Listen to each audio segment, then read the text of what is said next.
pédagogique. Normalement, en fin de cette conférence, vous devriez être capable de reconnaître un état d'hypoxie, de reconnaître des indications de la ventilation, de reconnaître les différents moyens de ventilation, de reconnaître le matériel et les moyens de surveillance. Vous m'entendez? Est-ce que vous m'entendez? Oui, madame. Très bien. Et un seul oui, madame. Très bien. Alors, par définition, d'abord, il faut connaître si on va aller ventiler. Mais qu'est-ce que ça veut dire ventilation? Par définition, la ventilation pulmonaire, elle permet de renouveler les gaz dans les alvéoles lors du cycle respiratoire, inspiration et expiration. Donc, c'est un processus qui est mécanique et qui repose sur des variations de volume dans la cavité thoracique. Donc, la principale fonction du système respiratoire, c'est de fournir de l'oxygène et de débarrasser les cellules du CO2.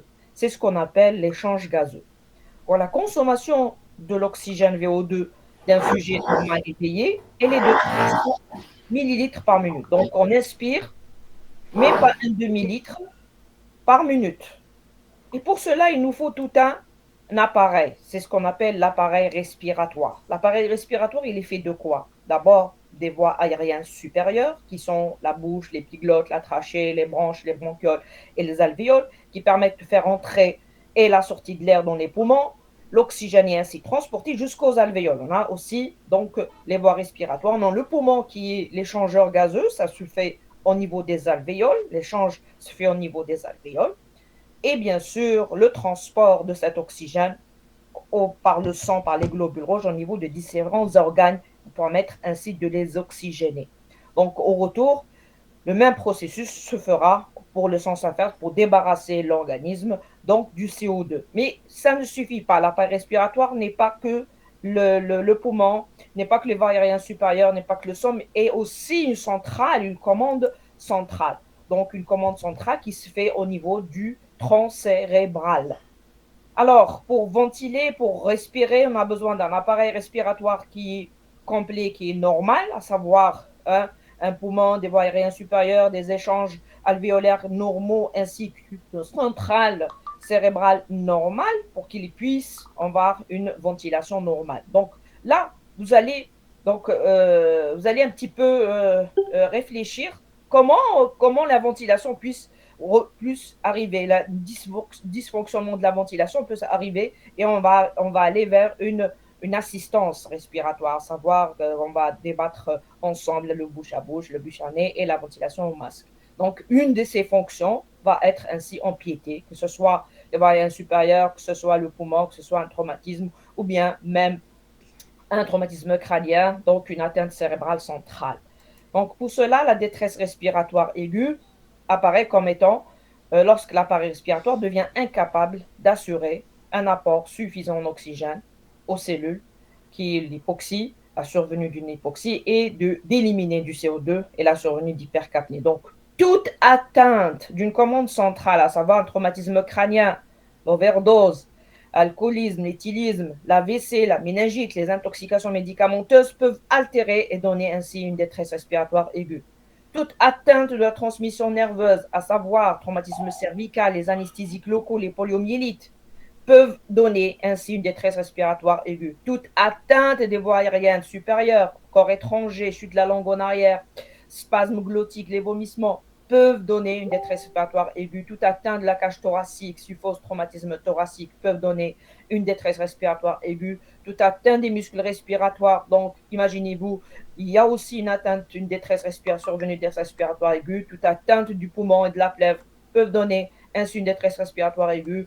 Toute atteinte du transport d'oxygène aux cellules comme hémorragie, septicémie ou une intoxication au CO peut aller donner une détresse respiratoire aiguë. Donc, il faudrait connaître et bien sûr cerner ces étiologies. Bien sûr, en connaissant les étiologies, il ne faut pas aussi passer à côté, bien sûr, des signes cliniques d'une détresse respiratoire. Les signes principaux, signes majeurs d'une détresse respiratoire, c'est la cyanose. Il n'y a pas d'oxygène au niveau de l'organisme, n'est pas transporté, eh ben, on va avoir des signes de cyanose, les signes cliniques de détresse respiratoire. Essentiellement, chef de maître, c'est la cyanose, c'est-à-dire le malade devient bleu, que ce soit cyanose des extrémités ou des lèvres ou cyanose complète de l'organisme. Et donc, le cyanose généralisée, c'est une hypoxie qui est sévère. Comme on peut assister à une dyspnée, c'est-à-dire une difficulté de respiration, ou bien un ralentissement du cycle respiratoire qu'on appellerait la bradypnée, ou bien une accélération du cycle respiratoire, une tachypnée, ou bien une tachycardie, une accélération du rythme cardiaque, une élévation de la tension artérielle. Et même le malade peut aller peut devenir, donc, quand il est hypoxémique sévère, il peut être en état d'agitation, même tomber dans le coma. Tous ces signes cliniques peuvent vous orienter vers un malade qui présente une hypoxie, une détresse respiratoire. Et de cela, face à une détresse respiratoire, patient inconscient ou en ventilation spontanée avec une fréquence respiratoire moins de 6 ou bien une fréquence respiratoire plus de 25 en arrêt respiratoire, on doit le ventiler. Donc, on ne ventile pas n'importe qui, on ne ventile que les patients qui présentent une détresse respiratoire. Alors, on doit ventiler nos patients, on doit leur apporter de l'oxygène. Et donc, c'est notre objectif principal, c'est l'oxygénation. Donc là, l'oxygénation, on va avec nos moyens qui sont le bouche à bouche et le nez à bouche, c'est l'oxygénation à l'air ambiant. Il faut savoir que l'air ambiant qu'on ramène aux patients par le bouche à bouche et par bouche à nez, c'est de l'air qui n'est pas riche, très riche en oxygène. Nous, on respire avec un air qui est composé majoritairement de 70% d'azote et ne que 21% d'oxygène et bon, quelques miettes d'argon. Il faut savoir que c'est avec ça qu'on va ventiler nos patients avec bouche à bouche et le bouche à nez. Par contre, le masque, on verra bien, c'est une source d'oxygène pur. Alors, dans un premier temps, qu'est-ce qu'il faut faire? D'abord, il faut libérer les voies aériennes. Libération des voies aériennes supérieures, regardez-moi ça. C'est quoi? C'est un simple geste. C'est la bascule prudente de la tête en arrière, une subluxation de la mâchoire du patient sans mobiliser sa tête, et bien sûr, tout en appréciant la ventilation du patient. Regardez bien cette image. Regardez quand le plancher du pharynx tombe sur les voies aériennes supérieures. Qu'est-ce qu'elle fait? Ça bouche les voies aériennes supérieures, ils sont bouchés. Par contre, là, quand on fait une libération des voies aériennes supérieures, regardez-moi comme le circuit, il est libéré. Les voies aériennes sont libérées par une simple manœuvre de libération des voies aériennes supérieures, ce qu'on appelle les LVA. C'est un geste qui est très simple, qui doit être fait en premier temps devant un malade qui présente une détresse respiratoire. Puis viendra le bouche à bouche. Alors, le bouche à bouche, c'est également appelé la ventilation expiratoire. Elle fait partie des méthodes de ventilation artificielle, utilisées en cas bien sûr d'arrêt respiratoire ou d'arrêt cardio-circulatoire. C'est dans un premier temps, techniquement parlant, qu'est-ce qu'il faut? Dans un premier temps, il faut que vous devriez assurer que la victime ne respire pas. Donc, on ne va pas faire le bouche à bouche, c'est un malade qui respire. Vous êtes d'accord avec moi?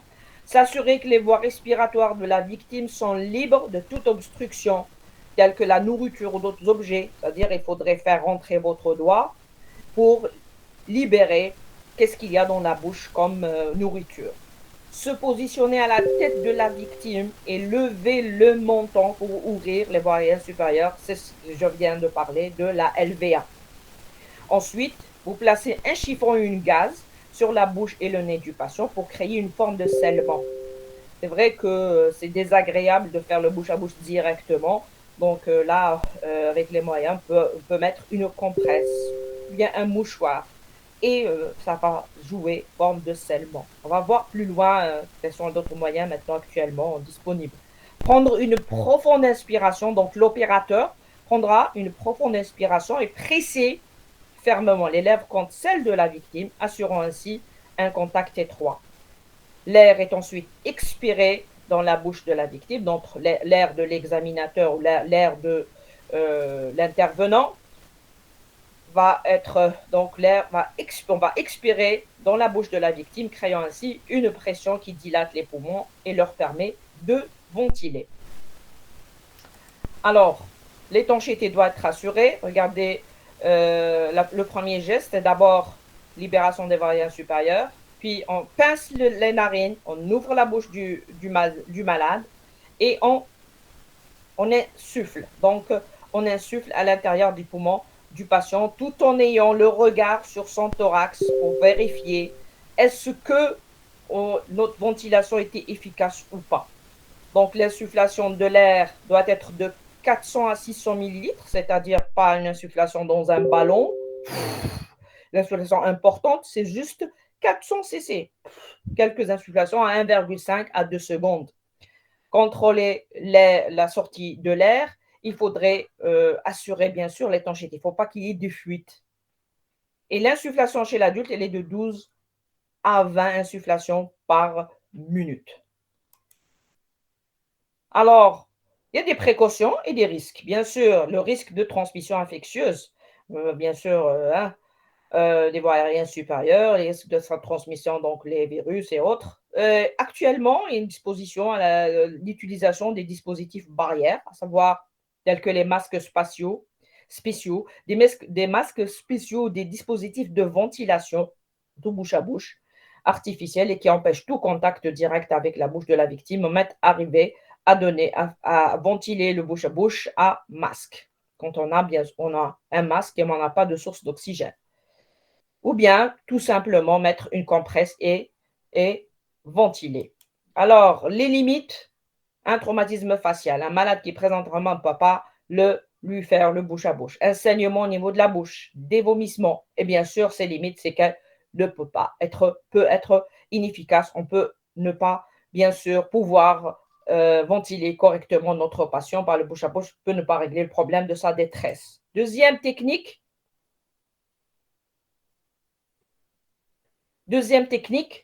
c'est la bouche-nez.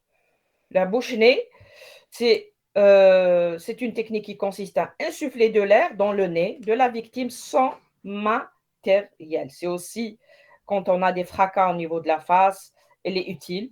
Et quand on a des sécrétions importantes au niveau de la bouche, des vomissements. Et bien sûr, la bouche-nez, elle est bien sûr très intéressante chez le nourrisson. Alors, techniquement parlant, c'est comment? C'est pratiquer le bouche à bouche. Le sauveteur doit se placer à côté de la victime au niveau de son visage. Alors, la main la plus proche de la tête se pose sur le front et la paume de la main la plus proche des pieds se place sous le menton et les lèvres vers le haut. Ceci libère le passage de l'air tout en fermant la mâchoire. Donc, on ferme la bouche du patient et on insuffle de l'air au niveau du nez du patient. Donc, le pouce de cette main se place contre la lèvre inférieure et la plaque contre la lèvre supérieure, donc pour fermer, assurant ainsi l'étanchéité de cet endroit.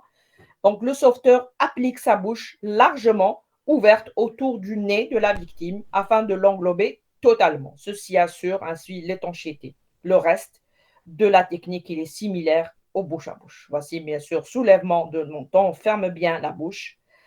Fermer la bouche avec le pouce et bien sûr inspirer, appliquer la bouche autour du nez. Donc, on applique notre bouche autour du nez du patient. C'est la technique de la ventilation bouche-nez. Alors, chez le nourrisson, c'est englober complètement le nez et la bouche. On ventile la même chose, on ventile en prenant complètement le nez et la bouche et on ventile à travers, donc 20 fois par minute, tout en laissant un espace à compter 1, 2, 3, plus, puis il faut souffler.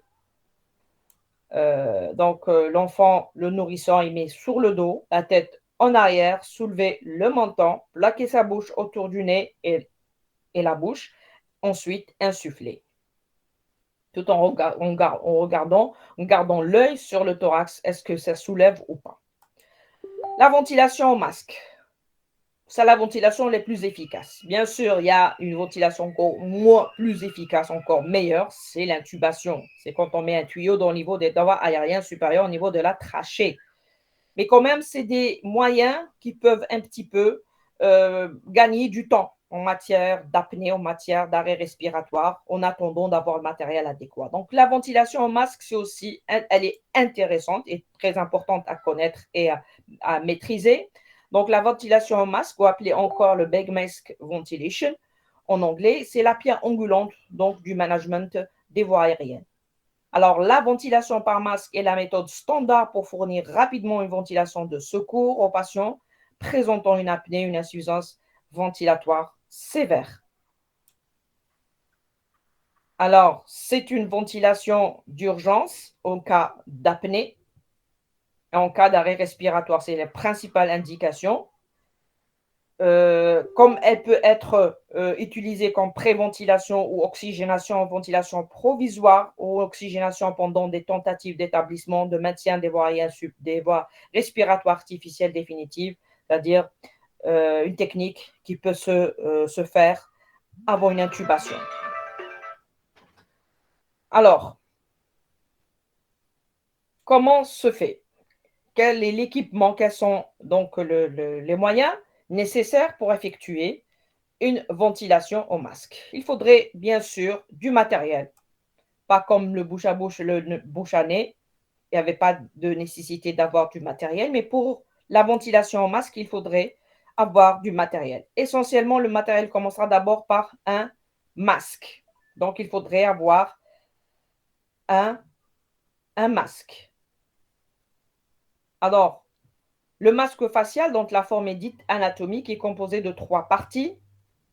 Un connecteur ou embouchure universelle de 22 femelles pour raccorder le côté à 15M, ce qui est le mâle, au filtre patient afin de protéger la valve.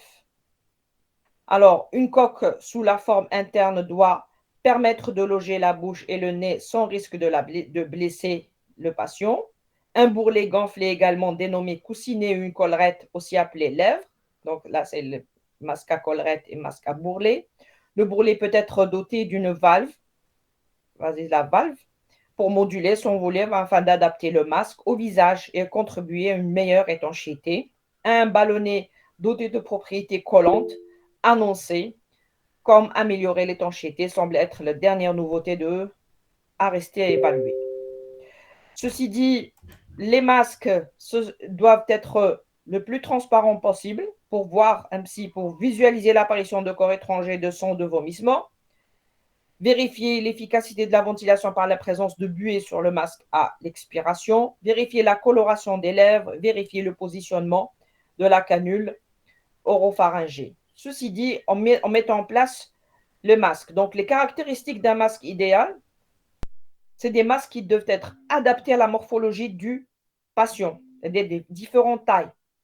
Donc, avec un espace mort qui est faible, il doit être facile à placer, non traumatique pour les organes avoisinants, que ce soit les nez, les yeux, les dents et les doigts de l'opérateur, bien sûr. Un masque trop petit risque de provoquer des fuites et d'être responsable d'une ventilation inefficace. Mais pour cela, pour ventiler, il ne me faut pas qu'un masque. Il me faut aussi un autre matériel qui sont quoi? Une valve unidirectionnelle. Qui bloque l'entrée de l'air ambiant pour ne pas réduire la concentration fournie en oxygène par la source reliée. Donc, il me faut une valve. Un ballon autogonflable de type embu ou le ballon d'anesthésie. Une tubulure d'oxygène. Un sac à réservoir. La source d'oxygène, bien sûr, murale à 100% d'oxygène. Donc, le matériel, on peut recourir à un matériel additionnel, à savoir une valve à pipe et des canules nasopharyngées ou oropharyngées, un oxymètre de pouls, un équipement de capnométrie.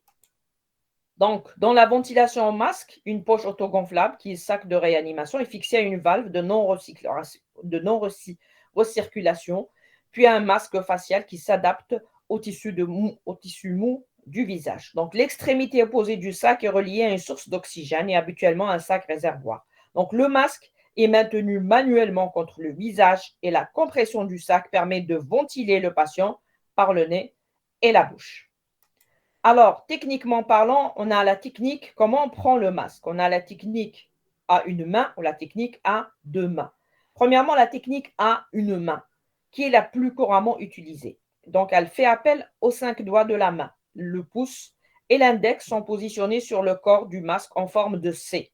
On va voir après dans une photo. L'auriculaire, les 3 derniers doigts, l'auriculaire au niveau de l'angle mandibulaire et les 2 autres doigts sur la branche horizontale en forme de E. Ainsi, le couple pouce-index et l'auriculaire permettent d'appliquer une pression verticale du masque sur le visage. Et le majeur et l'annulaire servent à stabiliser le système.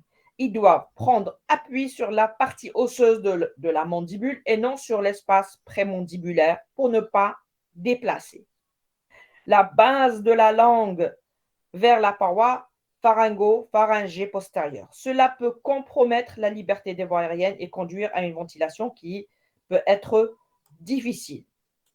Alors, l'auriculaire joue un rôle primordial dans la technique de la ventilation car il peut assurer une mobilisation vers l'avant de la mandibule afin de libérer les voies aériennes. Le ballon ou le circuit machine doit être opposé à la main qui tient le masque. Regardez bien, la variante C. C'est la forme C, c'est le doigt pris par le pouce et l'auriculaire. Enfin, la forme E et d'autres variantes d'autres petites variantes du E. Donc, ce sont les lettres que forment les doigts de la main tenant le masque. دكتورة Oui, كاينه حاجه برك، كاين معنا لي زيتيديون جايين شغل من الاردن وسوريا شغل ما يفهموش فرونسي مليح، اذا كاين كيفاش تشرحي شويه بالعربيه. وشكرا ربي يحفظك. je vais essayer. Je vais essayer, mais maintenant, je sens à la moitié du topo. Ça m'étonnerait qu'on va rattraper grand-chose. Transformer le topo en arabe, vous devriez me dire avant que je prépare complètement mon topo. Je devrais faire la partie arabe. Ça me dérangerait pas parler aussi arabe, un vrai arabe, ماشي درجة. Même هما ما يفهموش درجة, c'est-à-dire dans le sens où si je parle français et si je transforme, mais je traduirai en arabe, c'est l'arabe l'arabe dialecte, pas l'arabe تاعنا. ياك فصحى. وي دكتوره معليش سي الله اذا كاين كيف. Bien. Donc les techniques à deux mains. Donc, technique à deux mains, c'est pas facile de transformer là, c'est pas facile. Donc, technique à deux mains. Je finirai mon topo en français et vers la fin, s'ils ont besoin d'une explication, je peux expliquer comme je peux en arabe. Mais je dois finir mon topo, ma conférence en français. Je m'excuse, désolé. Ça devriez me dire avant, hein. J'aurais fait un effort de traduire en arabe. Allez. Donc, les techniques à deux mains. Donc, on a première technique, c'est à une seule main. Deuxième technique, c'est à deux mains. Donc, en cas de fuite ou de difficulté à maintenir l'étanchéité, il peut être nécessaire de placer les deux mains sur le masque. Chacune maintiendra le masque comme pour la technique à une main. Dans ce cas-là, le ballon ou le circuit du respirateur doit être placé de manière sagittale. Lors d'une ventilation assistée, celle-ci devra être réalisée par un autre opérateur en cas de ventilation au ballon ou par le respirateur. Donc, vous allez déduire que la ventilation à deux mains nécessite deux opérateurs. Un gonfle le ballonnet, l'autre tient le masque. Par contre, la technique à une seule main, regardez, on peut ventiler, on peut prendre le masque et en même temps ventiler. Mais par contre, la technique à deux mains nécessite, donc les deux mains sont prises, donc garde le masque donc bien ferme autour de la bouche et du nez. Et un autre opérateur qu'est-ce qu'il va faire? Il va gonfler le ballonnet et va ventiler. Donc, cette technique à deux mains est parfois appelée la technique TE ou la technique Thénard éminence. TE. Donc, comment ventiler? Comment on va ventiler? Donc, le volume moyen d'un ballon, il faut savoir qu'on a des ballons, comme on a vu tout à l'heure, comme je vous ai montré dans la planche de ballon. Donc, c'est des volumes. Voilà le ballon. Alors, c'est des volumes, c'est des ballons qui sont de volume moyen de 1,6 litre. Vous allez trouver des petits ballons de 500 cc, c'est pour les enfants. Mais habituellement, couramment, on a des ballons de 1 litre jusqu'à 1,6 litre. Donc, c'est beaucoup quand même 1 litre. Donc, on presse, on donne un volume de 1/3. Donc, l'insufflation ne doit pas insuffler la totalité du Diro ballon. crocodilo versus bombombini gusini. Alors, c'est quoi ça? C'est quoi ça? Allô? Hadi Ahmed, je parle au délégué, سيل فو بلي اللي دارها كان ما يزيدش يعاودها. s'il vous plaît. رانا نقراو سيل فو بلي. Les باردون gens qui ne مدام. sont pas intéressés, ils sont libres de partir. Mais je n'admettrai pas des agissements pareils en plein cours. D'accord? Les gens qui ne sont pas intéressés, qu'ils partent. On continue. Nous ne sommes pas dans la maternelle, vous êtes à l'université, vous êtes à la fac, vous êtes libre d'assister ou de ne pas assister, ce n'est pas obligatoire, mais quand vous assistez, ayez la moindre des choses de respecter le prof et l'assistance. Alors, comment vont-ils? Comme on avait dit tout à l'heure, donc c'est à travers un ballon qu'on doit presser. On ne presse pas toute la quantité du contenu du ballon, donc un tiers suffit. Des petites pressions et la concentration maximale, se concentrer. Donc, celui qui ventile, il doit se concentrer sur l'étanchéité du masque et la juste position du masque. Avec l'autre main, on comprime donc le sac gonflable, une compression aux 4 à 6 secondes pour un total de 10 à 12 compressions par minute. Donc 10 à 12 des compressions rapides par minute. Donc attendre que le ballon se regonfle complètement avant de le recomprimer. Ceci dit, quand on ventile à une seule main. Alors, vérifiez toujours au moment de la ventilation, donc vérifiez que le thorax se soulève. Est-ce qu'on est efficace ou pas? De façon symétrique après chaque insufflation. Et si vous avez un stéto, auscultez les deux poumons. Est-ce qu'il y a un passage des murmures vésiculaires au niveau des deux poumons? Et bien sûr, voir est-ce que notre ventilation a amélioré l'état clinique du patient. Disparition de la cyanose, il se recolore, une reprise de la respiration, une reprise de la conscience, ou bien détection clinique d'une ventilation qui peut être difficile, que bien sûr, on détecte que la ventilation n'est pas efficace. Donc, on a des détecteurs cliniques, on a des détecteurs paracliniques, à savoir des moniteurs de surveillance qu'on place chez le patient, des moniteurs à plusieurs paramètres, essentiellement des paramètres qui visent à évaluer la fonction respiratoire, qui sont essentiellement la SpO2, la saturation en oxygène, et bien sûr la fraction expirée au CO2, qui est le capnomètre. Donc, si vous avez un moniteur, c'est très simple, c'est facile. On peut voir notre efficacité à travers le moniteur branché chez le patient. Alors, ou bien d'autres moyens, comme par exemple l'oxymètre de pouls. Alors, c'est un petit appareil qui est très pratique et bien sûr qui a été très utilisé dans la période du Covid, chez les patients même à la maison. Ils se procuraient, donc ils ont acheté des oxymètres de peau pour leur famille, pour voir, surtout pour les malades qui étaient atteints de Covid, pour voir leur saturation. Dès que la désaturation survient, le patient est ramené à l'hôpital. Donc, normalement, si le malade est sain, il n'a pas de pathologie respiratoire, la saturation varie entre 95 à 100%. Dès qu'elle descend en dessous de 90%, il faut signer l'alarme, il y a un problème. Donc, chez un autre patient qui présente une détresse respiratoire, bien sûr, de vérifier, de placer un oxymètre de pouls, voir notre efficacité. Donc, les limites de l'oxymètre de pouls, quand on place un brassard du même côté, prise de tension, il n'y aurait pas de passage de sang, donc il n'aurait pas une identification. Donc, le sang ne va pas pouvoir détecter le sang au niveau de l'extrémité placée où on a placé l'oxymètre. Donc, attention, on ne met pas l'oxymètre là où on prend la tension artérielle. C'est logique. L'hypothermie donne de fausses hypoxémies, une circulation extracorporelle, bien sûr, en chirurgie, d'arrêt cardio-circulatoire. Bien sûr, vous allez avoir un oxymètre qui va afficher 0, une intoxication au CO, donc c'est limité, ce n'est pas des paramètres de surveillance chez les patients intoxiqués au CO, d'arrêt cardio-circulatoire ou bien en CEC. Donc, sachez que l'oxymètre de pouls affiche une valeur qui est décalée toujours de moins de 10 secondes.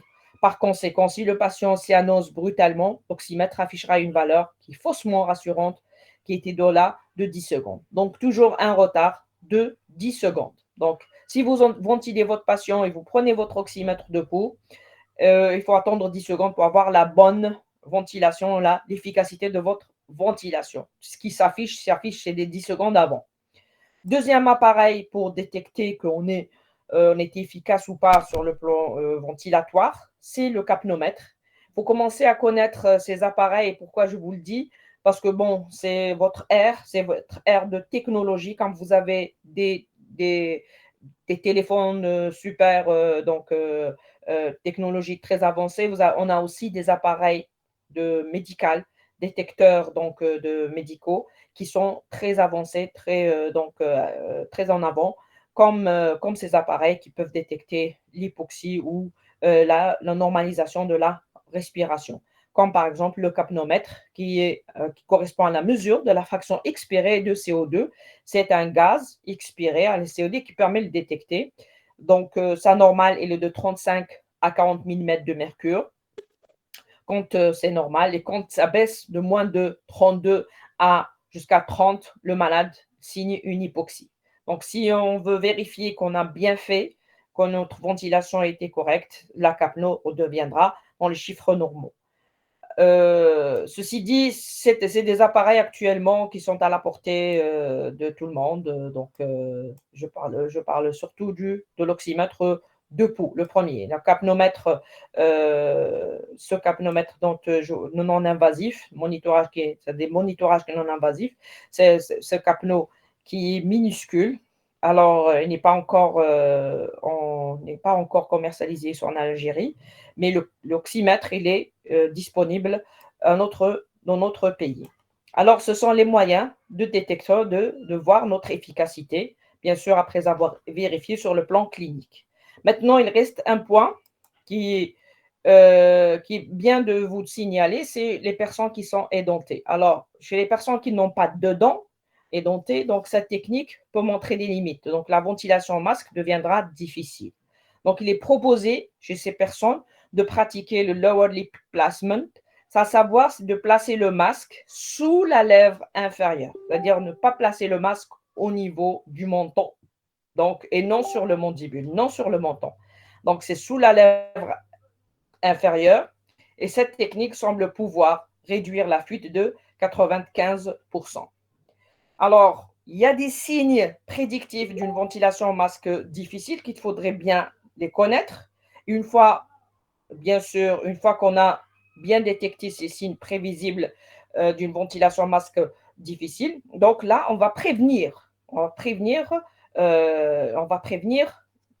quoi notre ventilation ne va pas être efficace. Et dans ce cas-là, il faudrait aller directement préparer un plateau d'intubation et d'aller bien sûr vers une intubation orotrachéale ou nasotrachéale. Donc, les 5 critères prédictifs d'une ventilation au masque difficile sont l'âge de plus de 55 ans, c'est-à-dire les sujets âgés, les sujets édentés, les sujets obèses, les sujets ronfleurs et les gens qui ont une barbe. Donc, quand vous voyez des signes pareils chez un patient que vous allez ventiler au masque, n'essayez pas de ventiler à une seule main, de préférence d'aller ventiler à deux mains et d'avoir une deuxième aide qui puisse vous aider pour gonfler le ballonnet.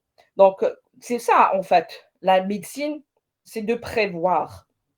Quand on prévoit, on sait faire. Quand on ne prévoit pas, on trébuche et on n'a pas de résultat. Donc, tout en médecine, c'est de prévoir. Alors, deuxième point qui est très important aussi, donc à vous transmettre, c'est bien sûr, cette ventilation n'est pas anodine de complications. Donc, elle peut être le siège de complications. Les complications les plus fréquentes, ce sont les barotraumatismes, qui sont dus à quoi? À une pression excessivement mise, une insufflation importante au niveau du poumon. Quand on presse tout le volume de 1,5 litre avec une pression importante, on va induire des barotraumatismes. Et aussi, quand on insuffle, il faut savoir que quand on insuffle, au niveau, donc, bien sûr, des voies aériennes supérieures, bien sûr, l'œsophage, il est ouvert, le cardia, il est ouvert. Bien sûr, on va faire entrer de l'air aussi bien dans la trachée que dans l'estomac. Donc, si vous insufflez de gros volumes, il va y avoir une insufflation gastrique, un enflement de la cavité gastrique et vous allez avoir quoi? Risque de vomissement. Donc, augmentation de l'air au niveau de l'estomac et risque de vomissement. Donc, c'est les deux premières complications quand on insuffle, bien sûr, de manière donc importante, de gros volumes, une grande pression, donc au masque. Les complications qui sont rares, ce sont les dermatites de contact allergiques mineurs ou majeurs, c'est surtout par rapport au masque qui est fait avec du latex et certains patients présentent des allergies au latex. Donc, en mettant en place un masque au niveau de la face, ils peuvent développer une réaction allergique qu'on appelle les dermatites de contact. Ils peuvent aussi traumatiser les complications. On peut traumatiser la face de manière transitoire, donc quand on fait des gestes brusques.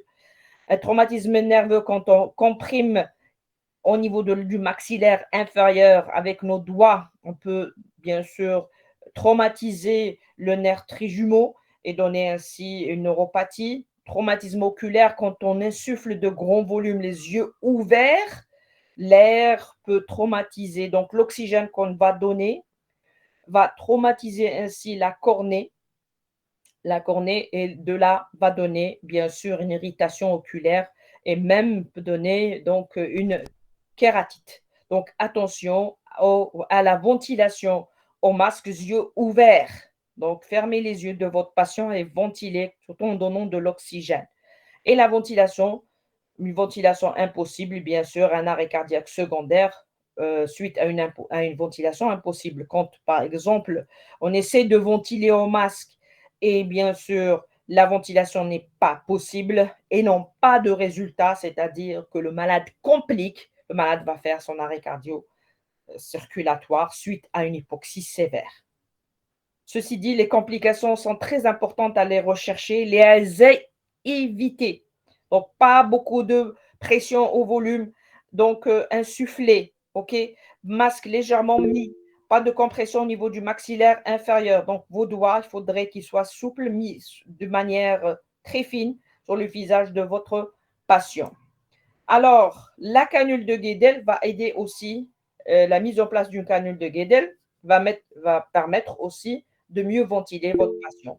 Ce sont des dispositifs qui sont introduits dans la bouche. C'est pour maintenir la liberté des voies aériennes supérieures en évitant la chute de la langue. Regardez la langue sans la mise en place de la canule. Donc, une fois la canule est mise, la langue va permettre de dégager les voies aériennes supérieures, va être dégagée par la canule et la ventilation, les voies aériennes supérieures vont être ainsi libres. Donc, la canule permettra aussi d'éviter la morsure du dispositif d'intubation ou d'aspiration d'exploration. Alors, comment on place la canule de Guédel? C'est introduire la canule dans le sens inverse de sa position finale, puis une fois à l'intérieur, on fait une rotation interne. Donc, d'abord vers le haut, puis vers le bas. Alors, la taille de la canule est mesurée en fonction de la distance des commissures, de la distance commissure des lèvres jusqu'à l'angle de la mâchoire. Une canule qui déborde l'angle de la mâchoire, c'est une canule qui est très grande par rapport au patient. Donc, c'est taille dépendante, taille en fonction de la distance commissure labiale et angle de la mâchoire. Alors, il y a différentes tailles. Elle se compose donc toujours d'une collerette, là, un petit peu, donc on va décrire cette canule. Vous savez qu'il y a des malades qu'avec la canule, on a pu les ventiler, on a pu, même en mettant une canule, on peut même faire le bouche à bouche par la canule. Seule la canule mise en place. Donc, voyez que la canule, elle est aussi importante que le système de ventilation au masque. Donc, elle se compose de 3 parties. Une collerette, une partie renforcée en regard des dents, qui risque, donc attention, le risque de délésion dentaire, la partie donc externe en rapport avec les dents. Donc, une partie incurvée qui va calibrer un espace en arrière de la base de la langue. Donc, la lumière interne va permettre, bien sûr, le passage de l'influx gazeux et l'aspiration des sécrétions gastriques. Donc, on peut même introduire une sonde d'aspiration pour, bien sûr, aspirer le contenu buccal. Voyez, les tailles sont importantes. C'est la taille en fonction, donc, bien sûr, la petite âge, le grand, donc, chez le grand de 1, de 2, de 3, de 4 canules, donc leur taille. Donc, vous trouvez même le numéro de la taille au niveau de canule. Donc, ayez la curiosité de voir les numéros qui sont inscrits sur les canules. Alors, je mets fin donc à la conférence. Donc, les moyens de ventilation de prime abord sont faciles, mais sont limités. La ventilation au masque est une compétence difficile qui nécessite de vraiment s'y intéresser pour être maîtrisée.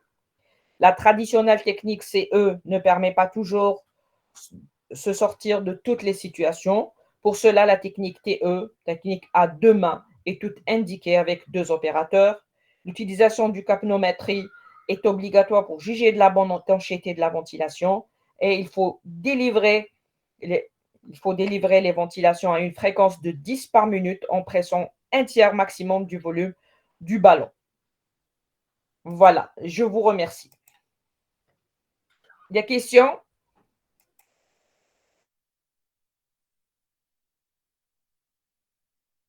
Y a-t-il des questions? Vous allez avoir bientôt pour la semaine, à partir du 20, vos ateliers de simulation. J'espère que vous allez être nombreux. On va bien vous expliquer tout ça parce que certes, c'est beaucoup plus de l'ordre pratique que de l'ordre théorique. Il y a bon que vous voyez comme ça des images, mais il n'y a pas mieux que vous pratiquiez. Donc, vous touchez au masque, vous touchez à la canule, vous mettez en place une canule. Donc, Inch'Allah, on verra tout ça dans les ateliers de la ventilation la semaine prochaine. ميرسي بوكو استاذ يعطيك الصحة. ما كاش اللي عنده اسئلة؟ خلاص دوك نبعثوا لكم ليان تاع لا سيونس الدوزيام مع بروف مزيان. صحيتو. Ok, je vous remercie. Au revoir. ميرسي بوكو استاذ. au revoir.